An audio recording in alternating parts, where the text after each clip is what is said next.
ya. Oke, ya. Jadi sebenarnya materi ini kan materi semester 4 ya. Ya, jadi materi ini adalah materi semester 4 yang terus kemudian harus di-switch ke semester 3. Kenapa? Ya karena kita kena corona gitu. Ya, seandainya kita nggak ada corona ya saya sudah ini. Karena apa? Sebenarnya dasar dari materi ini adalah benar-benar di materi ini apa namanya? MKP, analisis mutu kimiawi pangan. Itu dasar banget itu. Dasar di sini atau di situ gitu. Karena apa? Banyak perhitungan-perhitungan dan segala macam, dan Anda nanti bisa membandingkan lab di GG seperti apa, terus kemudian lab di CB seperti apa, yang mungkin kimdasnya di CB, dan ada lagi satu lagi lab di CA. Lab di CA seperti apa, nanti kemudian Anda bisa membandingkan lab di luar seperti apa. Gitu ya. Ya memang terkadang laboratorium itu ada yang memang sudah proper, sudah bagus gitu ya, tempatnya bagus, ruangannya enak gitu ya. Terus kemudian ada juga yang belum gitu. Artinya yang belum mempunyai apa namanya sertifikat, laboratoriumnya masih acak-acakan gitu ya, sama kayak di GG itu kan ada kadang acak-acakan kan seperti itu gitu ya. Ada seperti itu. Ada yang sudah bagus juga gitu, dan tempatnya nggak jauh-jauh dari sekolah vokasi gitu ya. Ya nantilah ya seperti itu. Oke. Dalam merencanakan lab itu kita butuh apa sih gitu ya. Jadi banyak hal yang harus kita pahami dalam merancang sebuah laboratorium ya. Yang paling penting ya, kita harus punya visi dan misi. Kita sebagai apa sekarang di lab ini? Apakah satu sebagai owner ya? Apakah satu sebagai sebagai manajer mutu? Apakah satu sebagai manajer teknis, ya? Apakah menjadi supervisor ataukah menjadi analis, ya? Gitu. Seandainya kamu tiba-tiba dapat dana 50 miliar gitu ya, terus kemudian kamu ingin bikin lab, ya? Bikin lab ini sebagai gambaran saja ya. Ini lebih menguntungkan punya laboratorium dibandingkan Anda harus ngojek. Ya, kok bandingannya ngojek? Iya, saya bandingkan ada satu peralatan yang namanya HPLC, High Performance Liquid Chromatography. Ya mungkin lebih bagus dari spektro gitu ya. Kan ada spektro tuh, kalian udah pakai spektro kan? Nah, High Performance Liquid Chromatography mungkin harganya sekitar 1 miliar. Anda bandingkan dengan yang namanya mobil Alphard juga 1 miliar. Oke, harganya ya. Kalau ngojek Alphard paling sehari cuma dapat 1 juta. Udah jago dapat 1 juta itu ya. Kalau ngojek Alphard gitu ya, pakai Grab gitu ya, pokoknya disewain lah 1 juta lah, mungkin 2 juta lah. Kemarin YouTuber itu 2,5 juta di Jogja kan, seperti itu. Tapi kalau Anda punya HPLC, satu sampel 1 juta, analisis satu sampel 1 juta, sehari 8 sampel 8 juta. Ya, dibandingkan tadi punya Alphard gitu. Cuman nggak enaknya nggak bisa apa namanya, nggak bisa main kan, kalau pakai HPLC ya alatnya di situ, di lab segala macam ya. Tetapi kalau pakai itu seperti itu. Artinya apa? Bisnis laboratorium ini berkembang pesat sepertinya ya. Termasuk laboratorium medis. Hari ini kita kena corona, kena COVID-19. Itu lab yang bisa menguji itu panen itu ya. Ya sekarang gini, satu sampel ada 1.500.000 untuk yang PCR misalnya. Alatnya dia sudah punya, mungkin modal hanya 300.000. Ya, dan harga kan hampir sama tuh, paling beda cuma 50.000 gitu ya. Cuman kan seperti itu. Sehingga apa? Ya memang mereka panen juga gitu. Ya, jadi ke depan kalau misalnya Anda punya cita-cita, ya boleh aja kan seperti itu. Terus kemudian kalau misalnya ini tergantung dari posisi, ya, dari manajer puncak atau owner, manajer teknis, manajer mutu, analis ataupun supervisor di tengahnya. Nah, di bagian atas manajerial harus tahu yang namanya visi misi kedepannya seperti apa, kebijakan mutunya seperti apa, sasaran mutunya seperti apa, persyaratan standarnya seperti apa, syarat-syarat yang lainnya seperti apa, dan yang paling penting juga kita harus punya 5M, man, money, material, method, mesin, satu lagi environmental. Ya, banyak orang-orang yang bekerja di suatu tempatnya enak dan orang melihat itu enak banget, tetapi itu sebenarnya nggak tidak meneruskan atau resign dari situ karena apa? Lingkungannya toksik, saling sikut-sikutan, itu nggak bagus juga seperti itu ya. Tuh ya. Nanti semua ini akan dibahas di pertemuan-pertemuan selanjutnya, ya seperti itu. Oke.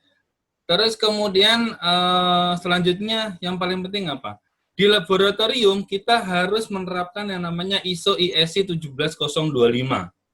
Nah, kalau lab Anda nanti tidak sampai ke sini atau cuman GLP saja, itu biasanya tingkat kepercayaannya orang akan itu mah nggak ada ISO-nya, belum terakreditasi oleh CAN, karena Indonesia itu yang mengakreditasi hanya CAN saja, cuman satu saja, dimonopoli oleh negara. Seperti itu ya. Jadi yang menentukan ini labnya oke, qualified, itu adalah CAN. Nah, kita harus harus mendaftarkan ke CAN dan harus mengikuti prosedurnya.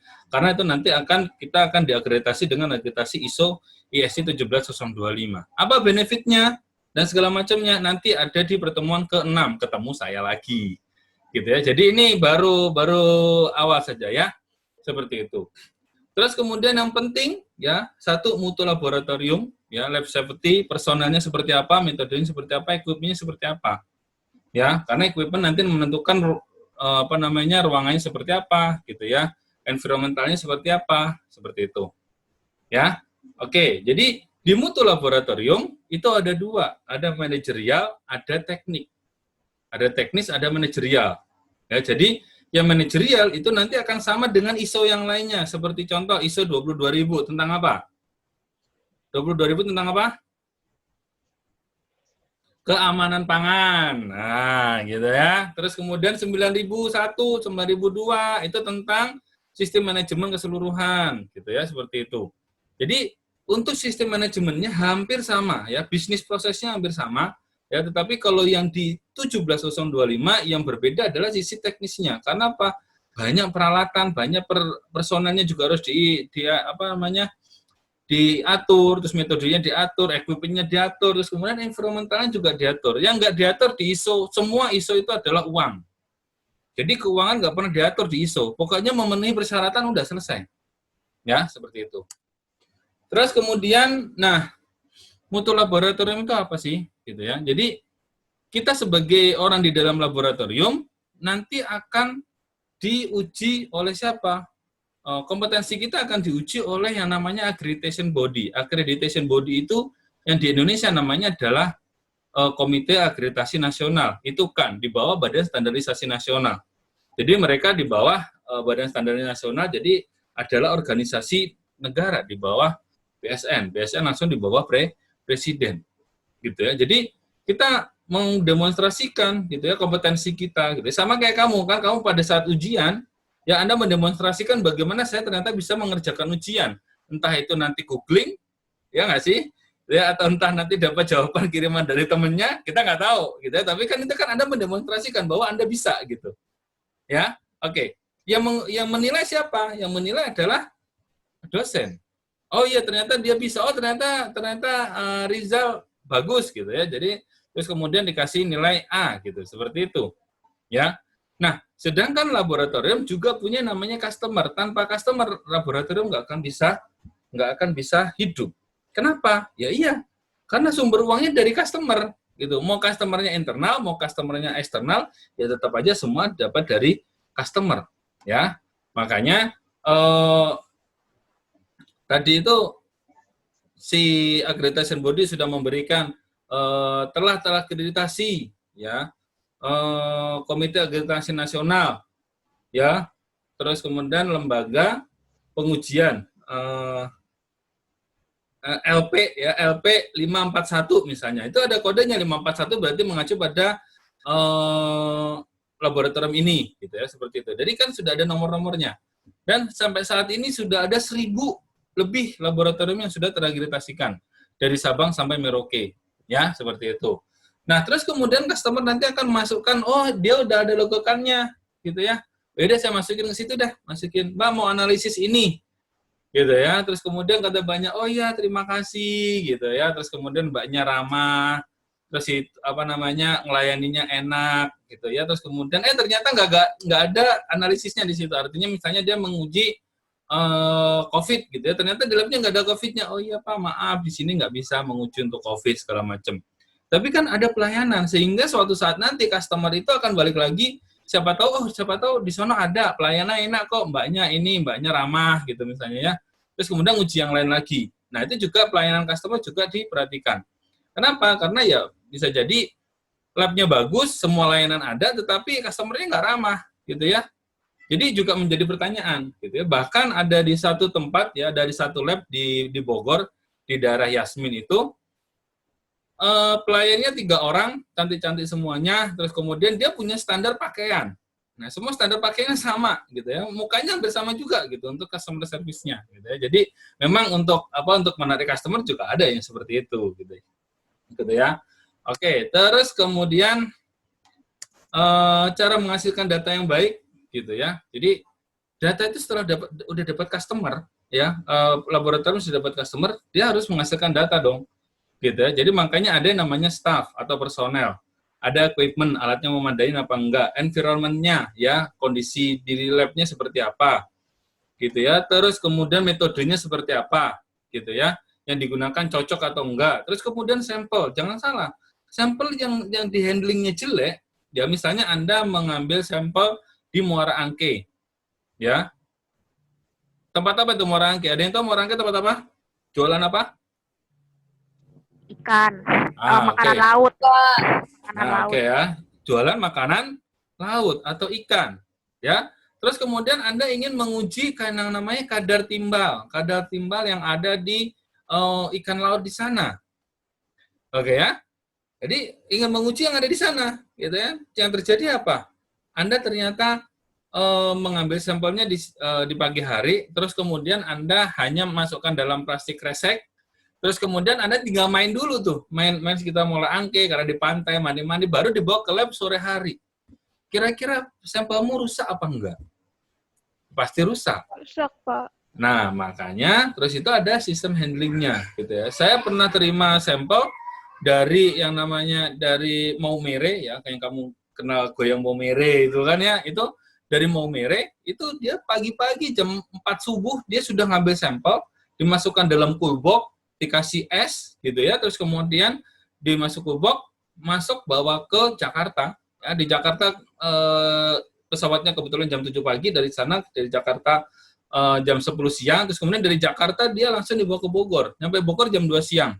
Dari Bogor langsung di data semuanya, dikasih label semuanya, terus kemudian masukin kulkas, dan ada yang masukin kulkas, ada yang masukin freezer, tergantung dari tipe dari si sampelnya.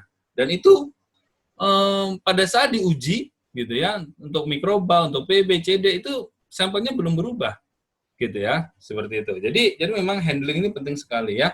Selain itu juga ada data, ya, data yang kita hasilkan itu nanti bisa di-trace nggak? Bisa dilihat lagi nggak? Misalnya begini, ada data cemaran mikroba misalnya, ada E. coli, ternyata E. coli yang dihasilkan melebihi ambang batas.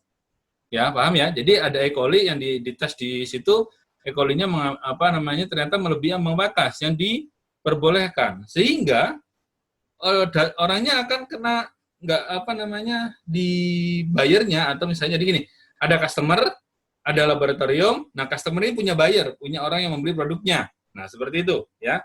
Bayarnya, oh nggak bisa Pak, ini ekologinya lebih. Otomatis yang punya barang pengen komplain dong. Udah pasti. Balik lagi ke lab. Pak, ini kenapa ekologinya kok lebih ya Pak ya? Seperti itu. Ya. Nah, ekologinya kok lebih. Nah, lab bisa menunjukkan nggak? Oh nggak Pak, ini ternyata begini Pak, ini dari datanya seperti ini, seperti ini, seperti ini. Kita penyimpanannya mulai dari Bapak datang kemarin, Bapak lihat sendiri, kemarin kita langsung masukkan ke dalam freezer sesuai dengan keinginan Bapak, seperti itu. Sehingga pada saat besoknya kita analisis, kita keluarin dari freezer, kita tauin sebentar, terus kemudian kita hancurkan, kita uji analisis mikrobiologi, seperti datanya. Kira-kira salah di mana ya Pak Mas, gitu. Misalnya tanya ke manajer teknisnya di laboratorium. Wah, kurang tahu Pak, kan kita hanya menerima seperti ini saja. Berbeda ketika misalnya si laboratoriumnya akan mengambil di orangnya. Jadi laboratorium boleh mengambil sampel di pabriknya. Nah, itu yang tanggung jawab berarti si laboratorium. Jadi ada dua, ya. Kalau misalnya dia datang ke kantor kita, terus kemudian dia ini, ya sudah, berarti bukan tanggung jawab kita. Ya datanya seperti ini Pak, kami melaporkan apa adanya. Tetapi kalau misalnya kita ngambil ke sampel ke tempat yang perusahaan tadi, yang customer tadi, ya kita harus memperhatikan dari sana seperti apa, sehingga sampai di kantor kita seperti apa. Itu proses handlingnya. Nah, itu harus bisa di-trace, harus bisa dirunut datanya. Seperti itu. Misalnya, oh ternyata pada saat itu bawa, ternyata mobil freezer coolbox-nya mati gitu ya, rusak di tengah jalan sehingga suhunya meningkat, otomatis E. coli-nya naik gitu ya. Itu tanggung jawab dari si laboratorium. Ya, seperti itu. Oke. Paham ya kira-kira ya. Jadi banyak hal untuk menghasilkan data yang baik itu seperti apa. Oke, terus kemudian sebelum sampai analisis segala macam kita harus cek dulu yang namanya safety. Ya, laboratorium kita punya safety enggak? Gitu ya. Alat yang digunakan seperti apa? Ada aparnya enggak? Gitu ya. Terus kemudian ada resikonya enggak? Kita harus tahu manajemen resikonya. Misalnya menggunakan kabel yang melintang di jalan gitu ya. Otomatis orang kan lebih cenderung untuk kesandung. Ketika orang kesandung membawa H2SO4 pekat gitu ya, terus kemudian pecah, what happen? Ya udah bisa jadi cacat seumur hidup. Nah, itu yang kita harus persis ya, harus tahu persis. Oh, ini berbahaya, ini tidak. Ya, misalnya selfie di lab ya bisa jadi berbahaya, bisa jadi tidak, gitu ya. Kenapa ya? Karena bisa jadi pada saat itu teman kalian lagi serius, terus kemudian ada selfie, terus kemudian ada ketawa-ketawa ya, jadinya nanti bisa jadi akan menyebabkan kecelakaan ya, seperti itu. Karena apa? Satu, bisa jadi peralatan kita berbahaya. Di laboratorium banyak peralatan berbahaya gitu ya, seperti di laboratorium olah misalnya kita punya namanya meat slicer gitu ya. Kalau lupa gitu ya, bisa jadi tangan kita yang kepotong kan, seperti itu. Terus kemudian bahan kimia yang kita gunakan gitu ya. Jadi jangan sampai kita itu lupa menutup bahan kimia ya. Saya pernah ya JMP pernah mengalami kerugian akibat ada mahasiswa yang kebetulan penelitian di sana, terus kemudian HCl pekatnya itu tidak ditutup sempurna, sehingga apa di daerah situ itu tercium bau asamnya tidak, tetapi ternyata dari gas itu menyebabkan banyak korosi. Nah, itu kan merugikan ya. Selain itu misalnya orang nggak tahu terus kemudian dipegang, ya asapnya tadi juga menyebabkan iritasi ya, seperti itu. Terus kemudian sarana dan prasarana yang digunakannya, terus kemudian personel. Personel ini kita harus harus persiapkan menjadi personel yang yang terampil dalam memadamkan api misalnya ya. Kalau ada kebakaran, buka aparnya seperti apa, itu kita juga harus latih mereka ya, seperti itu. Terus kemudian ini identifikasi ya, yang paling penting adalah manajemen risiko itu adalah identifikasi sumber bahaya, penilaian risiko, pengendalian risikonya ya, terus kemudian peraturan perundang-undangan ya, terus kemudian komitmen ya. Lab itu nggak akan pernah bisa maju kalau nggak ada komitmen dari semua pihak ya, seperti itu. Nah, makanya terus kemudian ada tujuan, sasaran, indikator, dan terus kemudian ada laboratorium itu harus punya program ya. Nanti Anda akan membuat itu ya. Yang paling penting adalah ada plan, do, check, act ya. Jadi direncanakan, dikerjakan, cek lagi, terus kemudian action lagi, seperti itu ya. Dan itu akan menimbulkan yang namanya continual improvement. Kita mengikuti suatu standar internasional ISO, itu adalah tujuannya untuk continual improvement. Setiap saat kita ingin berubah menjadi lebih baik ya, seperti itu. Oke, ini ada perencanaan personel ya. Jadi perencanaan personel itu sebelum kita mengambil orang ya, kita harus cek dulu ya. Kita butuh apa? Oh, kita butuh analis ya. Oke, terus kemudian oh ini udah ada yang lamar nih. Targetnya analis ini bisa menganalisis kadar air gitu ya. Ternyata dia dari SMA ya, bukan dari misalnya sekolah menengah analis kimia ya, misalnya kan dia udah terbiasa gitu ya. Oh ternyata dia anaknya SMA-nya ternyata IPS pula kan, meet the spec nggak gitu ya. Waduh, ini nggak bisa nih terima kayak gini. Ternyata dia titipan ya. Dari hari gini di Indonesia banyak ya. Ternyata dia titipan gitu ya. Jadi mau gimana? Ya sudah, kita terima saja. Tetapi terus kemudian kita lakukan pelatihan. Kita beri dia program, kita latih misalnya untuk pelatihan safety dulu, terus kemudian pelatihan dokumen, cara ngerjakan sampel labnya seperti apa. Nah, terus kemudian nanti kita kasih metodenya seperti apa. Kita training, terus kemudian dia suatu saat kita tes, ternyata dia sudah meet the spec. Ya, artinya apa? Kualifikasinya udah oke. Gitu ya. Anda semua di JMP, semua dikasih basic semuanya. Dasarnya ada, dasar mikrobiologi ada, dasar pengolahan ada, dasar kimia ada, ya, dasar dokumentasi manajerial ada. Bahkan sampai ngolah limbah aja dikasih dasarnya. Nanti yang mengembangkan siapa? Ya kalian sendiri. Gitu ya. Jadi nanti sampai suatu saat Anda bekerja di tempat lain atau Anda punya perusahaan sendiri gitu ya. Amin gitu ya, punya perusahaan sendiri. Anda tahu, oh ini harus begini, harus begini, harus begini. Gitu ya. Oh kalau misalnya gue kurang pelatihan ini, gue ikut pelatihan ini gitu. Nah, seperti itu. Jadi itu yang harus kita pastikan di laboratorium. Oke, terus kemudian ada metode ya. Metode yang dilakukan di laboratorium tergantung kita lingkupnya apa. Misalnya apa? Saya lingkupnya cuma proksimat aja, ya sudah selesai. Pakai proksimat berarti kadar air, kadar abu, kadar lemak, kadar gula, dan kadar protein. Udah, 5 aja. Berarti alatnya apa? Nanti dari metode itu kita cari dulu. Metodenya pakai apa? Oh, pakai SNI aja, Pak. Udah selesai. Nah, pas sudah pakai SNI saja, berarti saya harus rekrut orang yang dari Semakbu aja cukup. Atau mungkin D3 dari SMP, udah cukup. Terus kemudian udah ketemu metodenya, udah ketemu orangnya, ketemu alatnya. Ya, ketemu alatnya. Oh iya, alatnya apa berarti? Kadar air berarti butuh oven, butuh timbangan, butuh sudip, ya, butuh apa lagi? Butuh cawan petri, cawan porselin. Kadar abu, butuh pinggan porselin, ya, butuh tanur, ya, dan sebagainya. Itu nanti menyesuaikan sehingga ada keterkaitan semuanya, ya, gitu. Dan metode pun, misalnya Pak, saya nggak mau pakai SNI apa?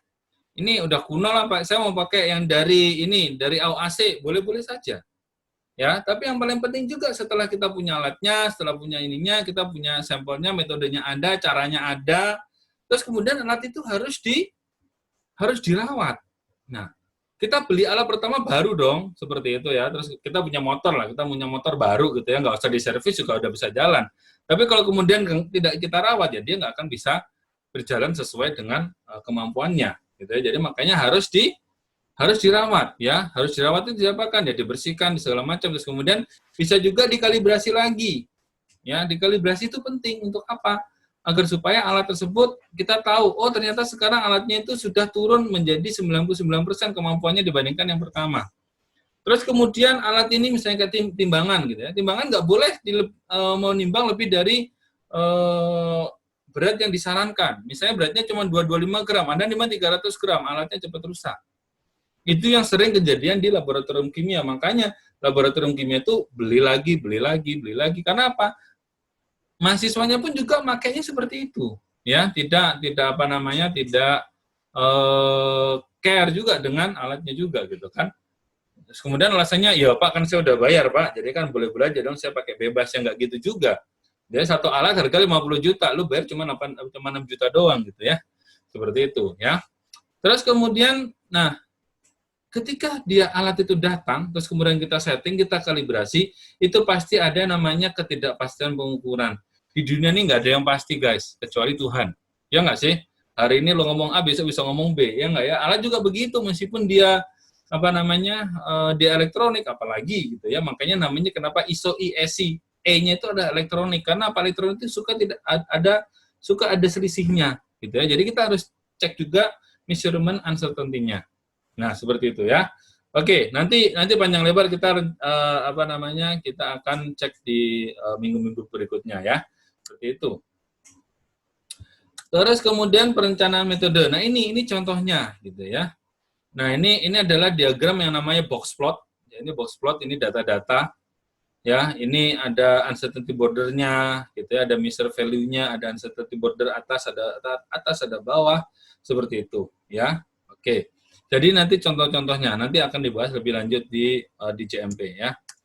Oke, terus kemudian penting juga adalah alat yang kita gunakan itu sesuai dengan apa yang kita inginkan. Misalnya, saya begini, suka tahu yang namanya asam lemak bebas, ya misalnya oleat, linoleat, DHA, EPA, omega 3, omega 6, omega 9, gitu ya. Dia ada kadarnya ya, misalnya 30 mg per sajian. Ya. Seperti itu. Nah, ini kita harus memastikan bahwa siapa yang bisa menentukan omega 9 itu 30 mg per sajian. Berarti kan laboratorium harus punya alat. Kalau misalnya kita uji analisis kadar lemak saja, ya yang kasar di Proximat itu, aduh, rada susah nih bayanginnya karena belum dapat MKP. Nggak apa-apa, ya.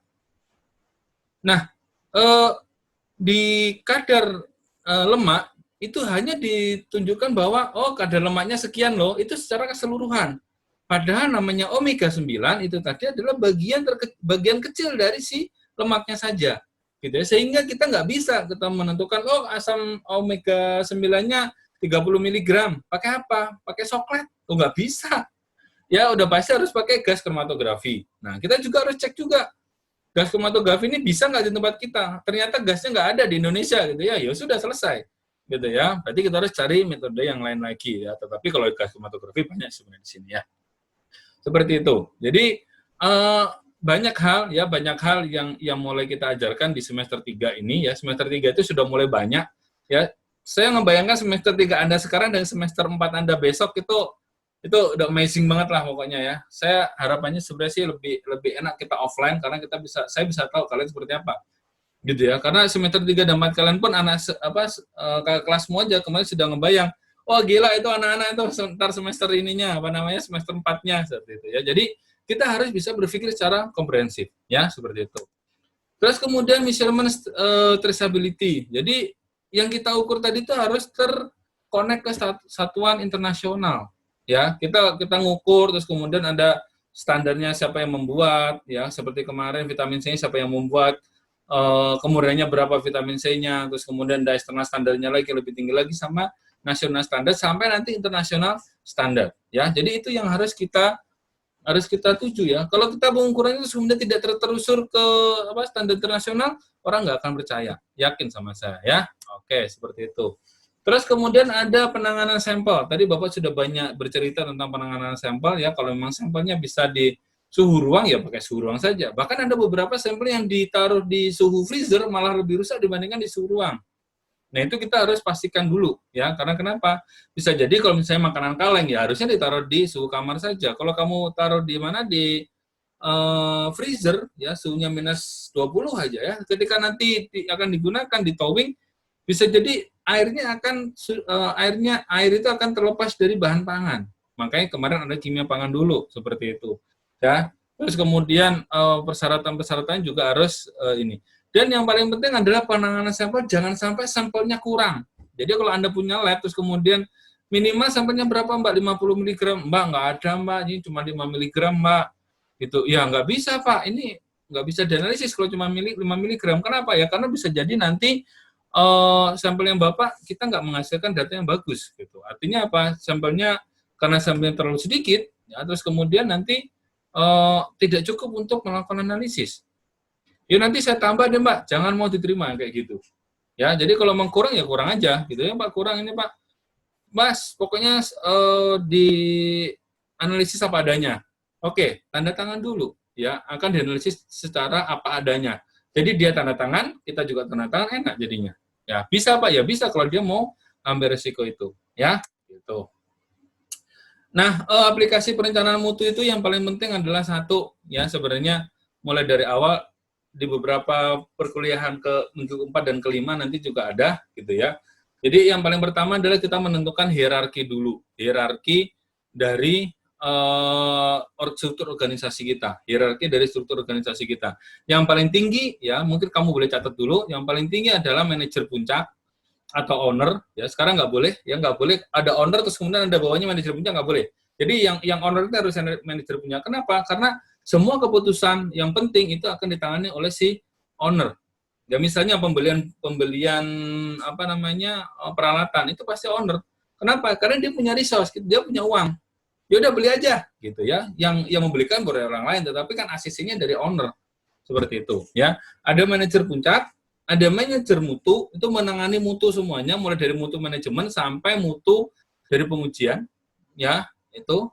Tapi nanti biasanya dibagi lagi ya. Ada manajer teknis. Manajer teknis itu yang ada day to day di laboratorium itu. Dia yang ngurusin segala pernak-perniknya. Ya. Oke. Terus kemudian bawahnya manajer teknis ada yang namanya supervisor, itu yang kontrol pengujian. Pengujiannya seperti apa? Bawahnya ada yang namanya analis, analis yang ngerjain. Ya, nanti kalau mau apa namanya bisa ini seperti ini. Jadi kalau misalnya mau ada manajer administrasi boleh. Biasanya sebanding manajer mutu, teknis sama administrasi. Biasanya boleh juga. Tetapi kalau mungkin lebih enaknya manajer administrasi di bawah manajer teknis juga boleh. Ya, di bawah manajer teknis ada staff yang tadi mbak-mbak yang apa namanya yang baik-baik hati tadi, yang menerima sampel. Nah, itu harus ada di sana gitu ya. Misalnya seperti itu. Nah, dari hierarki tersebut ya, terus kemudian kita harus menentukan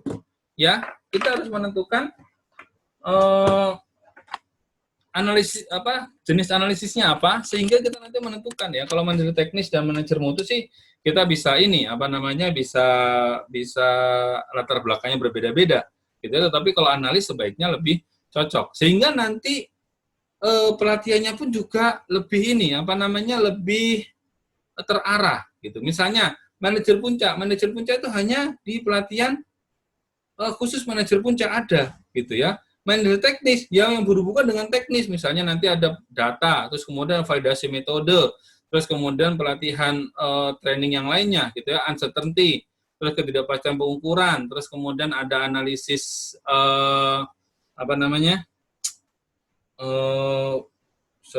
kalibrasi misalnya seperti itu ya.